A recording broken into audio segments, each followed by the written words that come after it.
오늘 역대상 15장 말씀을 통해서 말씀을 깨닫는 지혜와 응답받는 기도의 은총이 우리에게 넘치게 될 줄로 믿습니다. 우리나라의 새로운 대통령이 간밤에 이제 뽑혔습니다. 대통령이 뽑히면 제일 먼저 하는 일은 현충원에 가는 겁니다. 국립현충원에 가서 호국 영령들에게 참배를 합니다. 그게 우리나라 모든 대통령 당선자들의 전례입니다. 가장 먼저 뽑힌 다음에 무엇을 하는가, 어디를 가는가는 중요하죠. 다윗은 왕이 된 뒤에 가장 먼저 하나님의 궤를 옮겨올 생각을 합니다. 그동안 방치되어 있던 하나님의 궤. 하나님의 궤는 단순한 그냥 궤짝이 아니죠. 무엇을 상징합니까? 그 안에 하나님의 말씀이 들어있죠. 하나님의 말씀을 순종하겠노라고 하는 다윗의 마음이 담겨있는 표시인 것이죠. 그래서 사울은 궤에 묻지 않았지만, 하나님의 궤에게 묻지 않고 오히려 사울은 신접한 자에 가서 물었지만, 그러나 다윗은 하나님의 말씀을 더 우선시하기 위해서 하나님의 궤를 찾으러 갑니다. 그것이 13장이었고요. 근데 13장에서 실패하죠. 베레스 우사 사건으로, 우사가 죽는 사건으로 실패한 뒤에 14장에는 하나님이 다윗을 얼마나 높이고 얼마나 그를 복을 주셨는가 하는 내용이 14장에 등장을 하고 15장이 오늘 다시 한번 등장을 합니다. 그래서 내용은 13장에서 15장으로 이어진다라는 말씀을 드렸습니다. 그래서 하나님의 궤를 가져오려다가 한번 실패한 뒤에 거기서 다시 한번 시도하는 내용, 다시 한번 거기 성공하는 내용이 15장에 등장을 합니다. 오늘 1절에 이렇게 기록을 합니다. 다윗이 다윗성에서 자기를 위하여 궁전을 세우고 또 하나님의 궤를 둘 곳을 마련하고 그것을 위하여 장막을 치고, 이렇게 나와요. 근데 오늘 본문을 잘못 읽으면 마치 다윗이 자기를 위해서 궁전을 잘 세워놓고 하나님의 궤는 나중에, 자기 궁전보다 나중에 성전을 생기는 것처럼 나오거든요. 그런데 그것이 아니죠. 실패했기 때문에 한번 실패해서 다시 한번 마음을 추스르는 거죠. 그런데 그 추스리는 마음을 하나님은 그냥 두지 않으시고 두로왕 히람을 통해서 그에게 뭘 보내줬어요? 어제 두로왕 히람이 사신도 보내고 백향목도 보내고 석수도 보내고 목수를 보내서 먼저 하나님의 전을 마련하는 것보다 더 먼저가 왕의 궁전을 만들 수 있도록 돕죠. 그것을 통해서 다윗은 자기의 궁전을 먼저 지으면서 무엇을 얻었다고 그랬어요? 하나님이 자기를 대외적으로 인정해 주시는구나 라는 확신을 얻었다고 그랬습니다.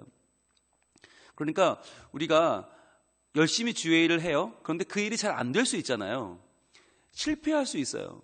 그런데 중요한 건 실패했다는 게 아니라 그 실패를 어떤 의미로 극복해내느냐, 실패했을 때 그것을 자기가 어떻게 소화해내느냐가 훨씬 중요한 거 아닙니까? 왜냐하면 사람은 늘 성공할 수 없으니까요. 다윗은 하나님의 궤를 옮겨오려는 선한 의도를 가지고 시도했지만 실패했어요. 그러나 그 실패를 하나님 나를 버리셨구나, 또는 난 이게 안 되는구나, 이걸 하면 안 되는구나가 아니라 아직 때가 아니구나 라고 이해했다는 말이죠. 그래서 하나님이 두로왕 히람을 통해서 어제 14장에서 자기에게 많은 도움을 보내온 걸 통해서 그럼 그 백향목으로 먼저 성전을 짓자, 성전을 짓기 전에 왕궁을 짓자, 왕궁을 지어서 하나님이 내게 복 주셨다고 하는 것을 먼저 충분히 자기 안에 확신하고 그 다음에 다시 15장에서 다시 도전하는 거죠. 여러분, 이게 중요합니다. 우리가 어떤 일을 했을 때 실패했다고 하는 것이 내가 실패자가 된 게 아니거든요. 그 일이 잘못된 거죠. 그러니까 일과 나를 분리해야 되는데 우리는 이걸 분리를 못해요. 그러니까 대학에 떨어지면 어떤 이야기예요? 대학 시험에 실패한 거예요. 그런데 내가 실패자가 된 느낌을 받는 거죠. 내가 세상에 버림받은 것 같고, 내가 뭔가 세상에서 이제는 아무것도 안 될 것 같고. 그러니까 여러분, 얼마나 마음이 약해집니까? 이럴 때에 우리의 마음이 어떻게 되어야 되는가라고 하는 거예요. 우리는 어떤 사람에게 안 좋은 소리를 듣거나 아니면 혼이 나거나 꾸중을 들으면 굉장히 의기가 소침해져요. 왜 그런 거죠? 난 그 일 하나를 잘못한 건데 마치 내 지금까지 해온 모든 게 다 잘못된 것처럼, 앞으로 나는 아무것도 할 수 없는 사람처럼 생각해보는 경우가 얼마나 많이 있습니까? 그러다 보니까 억울한 거죠. 나는 100가지를 잘했는데 한 가지 때문에 이런 소리를 듣는 게 너무 억울하고 분하니까 분노가 치밀어 오르고, 그 분노가 자기도 모르게 튀어나와서 많은 사람을 해치고 자기도 해치는 경우가 요즘 얼마나 많이 있습니까? 그래서 요즘은 정말 평범한 사람들이 욱하면서 잘못되는 경우들이 너무 많아요. 왜 그런가라고 보면 일과 나를 분리를 못하기 때문이죠. 그래서 요즘 신문 기사나 인터넷 기사에 보면 사귀던 사람과 헤어지자는 말을 듣고 격분해서 뭐 그 사람을 어떻게 해코지를 했다라는 기사가 참 많아요. 옛날에는 사귀다가 헤어지자 그러면 그래 내가 마음에 안 드는 건 헤어졌거든요. 근데 요즘은 헤어지자 그러면 앙심을 품고 그 사람에게 뭔가 위해를 가합니다. 왜 그럴까요? 헤어지자는 이야기는 뭐 연애가 뭐 잘못됐든지 뭐 사람 마음에 안 들든지 그럴 수 있지만 그게 단순한 일이거든요. 근데 그것을 자기 존재에 대한 거부로 생각하는 거죠. 내가 지금까지 해온 일에 대한, 내가 지금까지 쌓아온 일에 대한 무시로 생각하는 거죠. 그러니까 내 존재가 무시받고 나의 존재가 아무런 가치가 없어지니까 그걸 참을 수 없어서 상대방의 위해를 가하는 거 아니겠습니까? 우리가 교회 안에서도 그런 일이 많이 있고요. 신앙생활을 하면서 또는 공동체 안에서 그런 일이 많이 있어요. 또는 회의를 할 때도 그렇죠. 회의를 할 때 내 의견에 대한 반대 의견이 나올 수 있거든요. 근데 그걸 우리는 참을 수 없잖아요. 참을 수 없이 네가 날 반대해? 그러면서 감정적으로 대응을 하면서 문제가 발생하는 경우가 참 많이 있습니다. 근데 다윗의 오늘 이 15장의 모습은 참 성숙한 모습이 아닐 수 없죠. 내가 하나님의 교회를 옮겨오려는 선한 의도로 일을 했지만 일이 잘못된 것은 뭔가 내가 잘못한 부분이 있을 것이다. 그럼 그 잘못한 부분을 찾아서 개선하면 되는 거죠. 그러면 하나님이 다시 한번 나의 선한 의도를 받아주실 것이다 라고 하는 생각이 있었던 거죠. 그래서 거기에 대한 사인으로 하나님이 자기에게 두로왕 히람을 통해서 왕궁을 쌓을 수 있는, 왕궁을 지을 수 있는 모든 장비를 보내주신 것은 하나님이 나에게 힘을 잃지 말라는 뜻이구나. 그러니까 다윗은 뭘 봤냐면 내가 교회를 옮기려고 했다가 실패했다는 것만 본 게 아니라 뭘 봤냐면 그것 말고 하나님이 채워주신 것은 무엇인가, 그것 말고 하나님이 내게 지금 주시고 허락하시는 것은 무엇인가를 먼저 본 거죠. 그러니까 이거 하나 잘못된 걸 본 게 아니라 잘못되지 않은, 정상적으로 진행되고 있는 더 많은 것들, 즉 이례적으로 하나님이 채워주고 계신 더 많은 은혜를 바라보는 것이죠. 그렇게 바라보면 우리는 감사할 수 있는 것이죠. 우리가 보통 우리 마음이 고민이 되고 마음에 슬픔이 몰려오고 죽겠다라는 생각을 하게 되는 게 많은 일들이 아니잖아요. 살아가면서 결국 한두 가지거든요. 그 한두 가지를 못 견디고 우리는 죽겠다 그렇지만 나머지는요, 나머지 99가지, 나머지 990가지는 다 정상적으로 진행되고 있거든요. 그러니까 우리가 무엇을 바라보느냐에 따라서 우리의 신앙생활에 초점이 달라지고 우리 삶의 감사와 원망이 달라지는 것이죠. 지금 다윗은 하나님이 채워주시는 더 많은 것을 바라보는 거죠. 그래서 먼저 다윗성에서 자기를 위하여 궁전을 세웠다. 하나님이 주시는 복을 누리는 거죠. 하나님이 주시는 해야 할 일을 먼저 하는 거죠. 그러고 나서 하나님의 교회를 둘 곳을 마련하고 그것을 위하여 장막을 쳤다. 이 말은 이제 내가 다시 한번 시도해봐야지, 다시 한번 도전해봐야지, 그때의 실패를 딛고 더 나은 모습으로 다시 한번 그 일을 이루어봐야지라는 소원을 품게 된 것이죠. 여러분, 이게 중요한 거예요. 포기하지 않고 내가 선한 의도라면 다시 한번 시도하되, 그러나 방법을 바꿉니다. 더 원초적으로, 더 근본적으로 잘못된 게 무엇인가를 찾고 그 잘못을 극복하는 노력을 하는 것이죠. 그래서 2절, 다윗이 이르되 레위 사람 외에는 하나님의 궤를 맬 수 없나니 이는 여호와께서 그들을 택하사 여호와의 궤를 메고 영원히 그를 섬기게 하셨음이라 하고, 다윗은 하나님의 율법으로 들어갑니다. 하나님의 율법은 뭐예요? 하나님의 궤는 반드시 사람이 매게 되어 있죠. 사람이 매게 되어 있어요. 그래서 성막에 쓰이는 모든 성물에는 사막에 이렇게 꿰일 수 있도록 채를 꿰일 수 있도록 끝에 뿔이 달려 있거든요. 그 뿔마다 채를 꿰서 사람이 들 수 있게 되어 있어요. 그게 촛대도 마찬가지고 진설병도 마찬가지고 황단도 마찬가지고 모든 성막의 물건들은, 왜냐하면 이동해야 되니까요. 근데 이동해야 되는데 그 이동을 수레로 하는 것이 아니라 다른 인위적인 방법으로 하는 것이 아니라 사람이 들쳐맨다고 하는 거죠. 사람이 메고 돈다는 거예요. 그래서 레위인이 이것을 매야 되기 때문에 레위인이 이것을 매는 방법을 다시 한번 도전하는 거죠. 그래서 전에도 말씀드렸지만 13장에서 수레에 싣고 나오는 방법은 왜 잘못됐다고 그랬어요? 그것은 우상의 이동법이라고 했죠. 우상은 죽어있는 돌이나 나무기 때문에 아무 생명이 없기 때문에 수레로 옮겨도 상관없어요. 그러나 하나님의 궤는 하나님의 인격을 상징하고 하나님은 살아계신 분이기 때문에 사람이 매는 것이 맞다라고 했죠. 그래서 지금 다윗은 레위 사람 외에는 하나님의 궤를 맬 수 없나니 이는 여호와께서 그들을 택하셨다는 거예요. 하나님이 택하셨다는 거예요. 이걸 내가 정했거나 누가 사람이 정한 것이 아니라 하나님이 그들을 택하사 여호와의 궤를 메고 영원히 그를 섬기게 하셨습니다. 이것은 하나님의 살아계심을 인정하고 하나님의 주권을 인정하는 것이죠. 그러니까 13장에서는 다윗이 내가 궤를 옮겨올 거야, 나는 궤도 옮겨올 수 있는 착한 사람이야 라는 것을 대외적으로 보여주기 위한 정치적인 의도였다고 한다면 15장에서는 그것이 하나님 중심의 신앙적인 행위로 바뀌는 것이죠. 여러분, 행위는 똑같아요. 궤를 옮겨오는 거 똑같아요. 그런데 13장에서는 궤를 옮겨오는데 그것이 정치적인 의도, 보여주기용이었고 15장에서는 정말 하나님의 주권을 인정하면서 하나님을 바르게 섬기고자 하는 신앙적인 행위였다는 거예요. 이게 다른 거예요. 겉으로 보기엔 똑같은 일이 내용적으로는 전혀 다른 일이 될 수 있다는 거예요. 그런 일이 얼마나 많습니까? 예배도 마찬가지예요. 예배? 내가 와서 예배를 드려요. 그거 얼마나 좋은 일이에요. 그런데 그 예배가 보여주기가 되면 굉장히 문제가 되는 거죠. 아, 나는 예배도 잘 드려. 나는 새벽에도 나와. 나는 수요일도 나와. 나는 특별 집회도 나와. 그러니까 사람들이 나를 알아줘야지. 그런데 그런 마음은 어떤 마음이 들어요? 나도 이렇게 열심히 나오는데 딴 사람은 왜 안 나와? 출석을 부릅니다. 그래서 누구는 왜 안 나와? 누구는 왜 안 나와? 누구는 왜 안 나와? 하는 사람은 뭐예요? 예배에 나와서 하나님을 바라보고 예배를 드리는 게 아니라 사람을 보고 사람을 체크하는 거예요. 그래서 누구는 몇 번은 안 나왔고 누구는 몇 번은 안 나왔고, 그러니까 나는 그 사람보다 훨씬 더 위대하고 귀한데, 근데 꼭 투표를 하면 나는 안 되고 그 사람은 돼. 그러니까 이건 뭐야? 그러면서 왜 새벽 기도 안 나오는 누구는 뽑아줬느냐? 이걸 사람들한테 불만을 하고 다니는 사람들이 교회 안에 많이 있어요. 왜 그러냐? 똑같이 예배를 나오는 거 선한 일이죠. 좋은 일이죠. 그러나 그 의도가 다르기 때문이에요.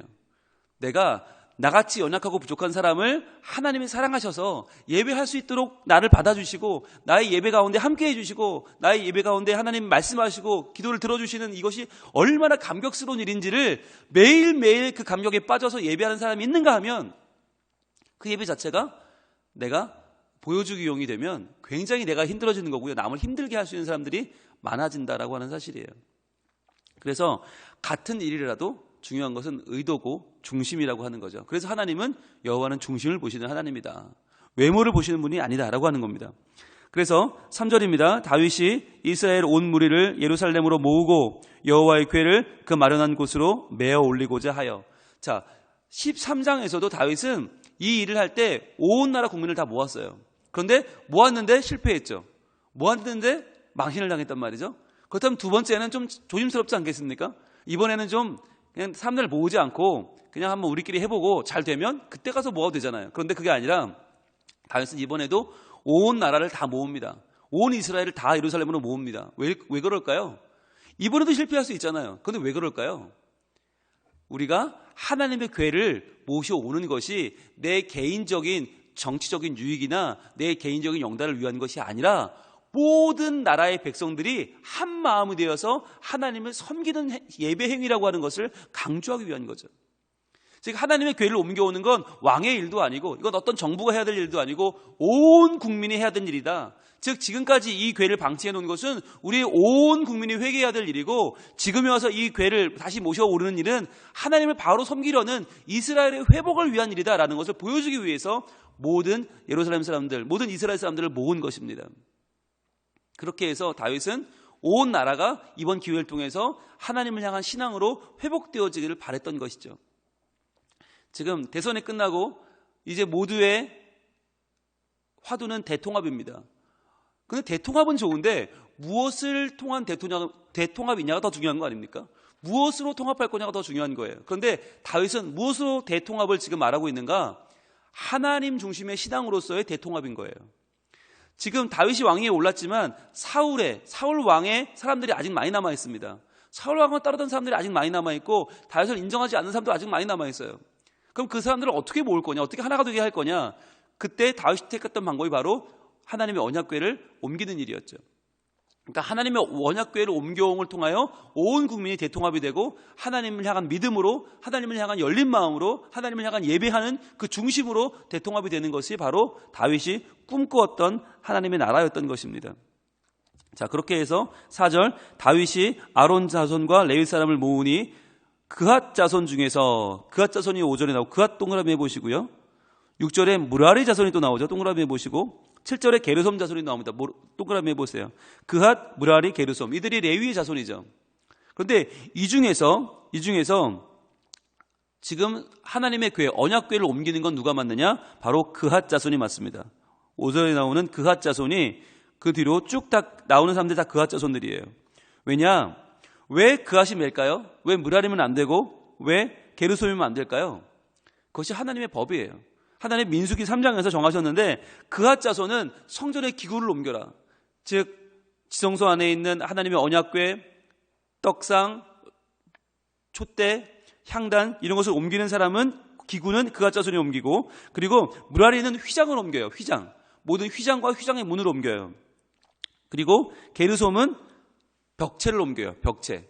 그러니까 성막이 이동식 조립식 아닙니까? 조립식. 조립식은 맨 곁에는 벽이 있고요. 벽 안에 휘장이 있고 휘장 안에 기구가 있잖아요. 그러니까 그 세 가지를 분리해서 각각의 담당자들이 옮기게끔 되어 있단 말이죠. 매일매일 이걸 옮겨야 되니까. 매일 옮기고 설치하는 일들을 하는데 이게 아무나 할 수 있는 일이 아니라 담당자가 정해져 있다는 거죠. 그래서 하나님은 그앗 자손에게는 기구를, 므라리 자손에게는 휘장을, 게르솜 자손에게는 벽체를 옮기는 일을 맡기셨다라고 하는 거예요. 그래서 지금 이 언약궤를 매는 일은 반드시 그앗 자손이 해야 한다라고 하는 것이죠.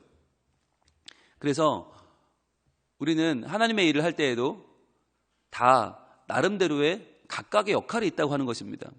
그런데 각각의 역할이 있는데, 그렇다면 그앗 자손, 므라리 자손, 게르솜 자손 중에서 누가 제일 귀한 일을 합니까?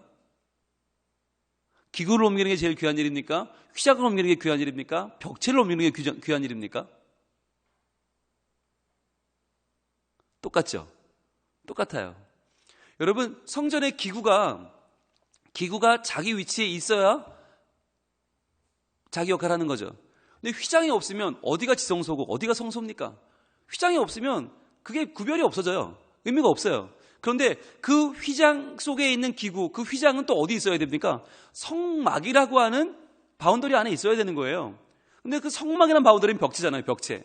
그러니까 벽체를 어디에 설치하느냐, 그 안에 어떤 휘장을 설치하느냐, 그 안에 어떻게 기구를 설치하느냐는 서로 같이 유기적으로 연합되어 있는 일이지 뭐가 더 귀하고 뭐가 더 덜 귀한 게 아닌 거죠. 그러니까 언약궤를 만지니까 그앗은 더 귀하고, 휘장을 만지니까 게르솜은 좀 덜 귀하고, 므라리는 좀 덜 귀하고, 벽체를 만지는 게르솜은 제일 안 귀하냐? 그것이 아니라는 거죠. 각각 자기에게 맡겨진 일들을 하는 것이 가장 귀한 일이라는 거죠. 그래서 오늘날도 우리는 각자 다른 일들을 합니다. 그런데 각자 다른 일들을 하는데 각자 다른 일들이 모여서 하나의 교회라고 하는 신앙의 공동체를 이루죠. 하나의 생명체, 유기체를 이루는 것이죠. 그러니까 설교를 하는 사람은 귀하고 설교를 듣는 사람은 귀하지 않은가? 그게 아니라는 거죠. 예배를 인도하는 사람은 귀하고 찬양 인도자는 귀하고 반주자는 좀 덜 귀한가? 그게 아니라는 거죠. 모두가 각각의 위치에서 똑같은 귀한 일을 감당하는 거예요. 그런 면에서 볼 때에는 여러분, 이 새벽에 나와서 예배하는 예배자들은 굉장히 귀한 거예요. 굉장히 귀한 일을 하시는 거예요. 교회가 교회되기 위해서는 회중이 제일 필요해요. 사실 설교는 누가 하면 어때요? 반주 누가 하면 어때요? 아무 상관없어요. 회중이 가장 중요하지 않습니까? 하나님 앞에 나와서 예배하는 일. 물론 뭐 더 중요하다 덜 중요하다 따를 수 없지만 모두가 다 예배자가 되는 것. 그래서 하나님을 기쁘게 예배하는 게 중요한 것이죠. 오늘 이 15장과 엊그제 봤던 13장의 차이가 있어요. 실패했던 13장과 성공했던 15장의 가장 큰 차이는 물론 방식이죠. 하나님의 궤를 수레에 실었냐 아니면 들쳐맸냐, 율법대로 했냐가 제일 중요하지만 또 하나의 차이는 뭐냐면 13장에는 하나님의 궤를 옮기는 이야기는 자세히 기록되어 있지만 그때 하나님을 어떻게 찬양했는지는 자세히 기록되어 있지 않아요. 그런데 15장은 온통 찬양의 기록이에요. 온통 찬양의 기록이 다 나와 있어요. 왜 이렇게 많이 나와 있을까요? 단순히 궤를 옮겨오는 자체가 중요한 게 아니라, 이삿짐을 옮기는 게 중요한 게 아니라 그 자체가 얼마나 큰 온 국민의 예배였는가, 얼마나 온 국민이 크게 예배하는 찬양하는 잔치였는가를 보여주고 있는 거예요. 그래서 온 국민들이 얼마나 기뻐했는가, 얼마나 감사했는가, 그것을 지금 역대상 15장은 계속 기록하고 있는 것이에요. 그래서 오늘의 이 모든 내용들을 바라볼 때 하나님의 궤, 하나님의 약속, 하나님의 언약, 말씀을 옮겨오는 것, 그것을 중심으로 신앙생활하는 것은 얼마나 귀한 일인가, 또한 얼마나 기쁜 일인가를 보여주는 거죠. 자, 우리 뒤에 찬양대에 관한 내용이 많이 나오는데 그중에서 한 부분만 보겠습니다. 19절 볼까요? 19절 보시면 노래하는 자 헤만과 아삽과 에단은 놋재금을 크게 치는 자요 그랬어요. 자, 헤만 여러분 이름 많이 들어보셨죠? 이 헤만이라는 사람이 찬양대 지휘자예요. 근데 이 찬양대 지휘자인데 이 헤만이 중앙에 서고 오른쪽에는 아삽이 서고 왼쪽에는 에단이 서요. 이 세 명이 다 지휘자예요. 그런데 오늘날처럼 지휘자가 지휘봉을 들고 이렇게 지휘하는 게 아니에요. 어떻게 하는가? 노재금을 치는 자다. 노재금은 타악기거든요. 우리로 말하면 이 국악을 연주할 때 제일 앞에 있는 사람이 상소라고 하나요? 꽹과리를 꽹꽹꽹꽹꽹 치면 다 같이 꽹꽹꽹꽹꽹 치면 따라오잖아요. 그렇게 앞에서 상소가 꽹과리를 치면서 박자를 잡아주듯이 그렇게 지금 이 헤만과 아삽과 에단이 그 역할을 하는 거예요. 그래서 타악기를 쨍쨍쨍 치면서 가면 그 박자대로 뒤에서 따라오는데 어떻게 따라오는가? 28절 볼까요? 28절. 이스라엘 무리는 크게 부르며, 자, 5가지 악기가 등장하는데 뿔나팔과 나팔을 불며, 이건 제사장들이 부는 겁니다. 뿔나팔과 나팔은 제사장들이 울려 부는 거고요. 자, 전진하라 전진하라 부는 거고요. 그 다음에 재금을 치며, 이게 이제 세 명의 헤만과 아삽과 에단 지휘자들이 하는 거죠. 지휘자들이 재금을 치면서 박자를 잡아줘요. 그러면 사람들은 뭐라냐? 비파와 수금을 힘있게 타며 여호와의 언약궤를 메어 올렸더라. 자, 비파는 높은 음을 내고요, 수금은 낮은 음을 내요. 그래서 높은 음과 낮은 음으로 화합해서 뭔가 화음을 이루는 거죠. 그러면서 여호와의 언약궤를 메어 올렸다. 이것이 오늘 15장의 기록이에요. 그러니까 13장은 정치적인 의도였기 때문에 이런 것이 필요가 없었어요. 그런데 지금 15장은 이것이 신앙적인 예배이기 때문에 모든 찬양대가 동원되고 모든 악기가 동원되고 이 언약궤를 옮기는 일이 굉장히 감사하며 감격적인 예배가 되는 것이죠. 그래서 5가지 이 뿔나팔과 나팔과 재금과 비파와 수금이 다 동원되면서 아주 풀 버전 오케스트라가 지금 같이 함께하는 어마어마한 감사의 예배로 드려지고 있는 것입니다. 여러분, 우리의 매일매일의 삶이 실은 이런 감사의 예배입니다. 매일매일의 삶이 어디에 중심을 둘 거냐? 언약궤 중심을 둘 거냐? 아니면 내 위엄에, 내 이름에 중심을 둘 거냐? 하나님의 언약궤를 옮겨올 거냐? 그냥 방치할 거냐라고 하는 매일매일의 선택이에요. 매일매일의 우리의 삶은 하나님 말씀대로 살 거냐 그렇지 않느냐의 선택이에요. 그런데 그 삶에 하나님의 말씀을 선택하기로 했을 때, 그 말씀을 따라 살기로 했을 때 우리의 삶은 매일매일이 감격적인 예배다. 내가 연주할 수 있는 모든 악기를 연주하고 내가 할 수 있는 모든 방법을 동원해서 하나님을 기쁘게 찬양하는 것이 우리의 마땅히 할 일이다라고 하는 것이에요. 오늘 이 새벽에 말씀을 받고 기도하며 출발하는 이 하루도 우리에게는 말씀을 택하기로 결심하는 언약궤를 옮기는 한 날인 줄로 믿습니다. 그렇다면 오늘 우리는 예배의 날이에요. 오늘 우리는 축제의 날이에요. 내가 말씀을 택하기로 결정하는 날, 얼마나 큰 감사의 날입니까? 오늘 한 군데만 더 볼게요. 자, 26절 한번 볼까요? 26절. 중요한 말씀인데, 하나님이 여호와의 언약궤를 맨 레위 사람을 도우셨으므로 무리가 숫송아지 7마리와 수장 7마리를 제사로 드렸더라 그랬어요. 자, 누가 옮겼습니까? 레위인들이 옮겼어요. 누가 옮겼어요? 다윗이 옮겼어요. 그런데 오늘 본문은 왜 하나님이 도우셨다고 하죠? 분명히 사람이 다 했는데 왜 하나님이 도우셨다고 해요? 우리가 아무리 언약궤를 열심히 옮겨도요, 아무리 시도해도요, 우리의 의도만으로는 안 돼요. 뭐가 있어야 되는가? 하나님이 허락하셔야 된다는 거예요. 즉 우리가 아무리 예배를 열심히 드리고 아무리 웅장하게 예배를 드려도 하나님이 받아주지 않으면 아무것도 아니다. 즉 그래서 이스라엘 사람들은 지금 하나님이 도우셨다라고 표현하는 거예요. 아무리 우리가 열심히 아무리 잘해도 그것이 우리만의 시도로는 아무 의미가 없다. 하나님이 도와주셔서 그 예배를 받아주시는 것이고, 하나님이 도와주셔서 말씀 허락하는 것이고, 하나님이 도우셔서 우리 삶이 의미 있는 생활을 살 수 있다고 하는 것이에요. 그래서 오늘 하루도 이 새벽에 나온 것도 하나님이 도우신 것이고, 말씀을 이 시간 들으며 말씀을 새기는 것도 하나님이 도우신 것이고, 그리고 오늘 하루 살면서 내가 하나님의 사람으로 살 수 있는 이 모든 것도 하나님이 도우신 것이다. 하나님이 중심이고 하나님이 하시는 일이다라고 하는 것을 굳게 믿고 오늘도 하나님 중심으로 또 하나님 말씀을 따라서 살아갈 때 하나님은 우리를 통해서 위대한 일들을 이루어가실 줄로 믿습니다. 기도하겠습니다.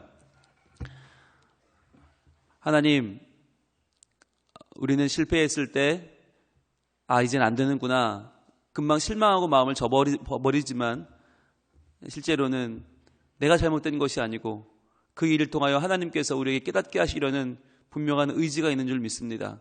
주님, 저희들 실패했더라도 왜 실패했는지를 깨닫고 다시 한번 생각하고 고민하고 다시 한번 하나님 말씀대로 살아 그 일을 통하여 다시 한번 시도하여 성공해내고 하나님을 기쁘시게 하고 주께 영광 돌리는 하나님의 자녀로서의 삶을 살게 하여 주시옵소서.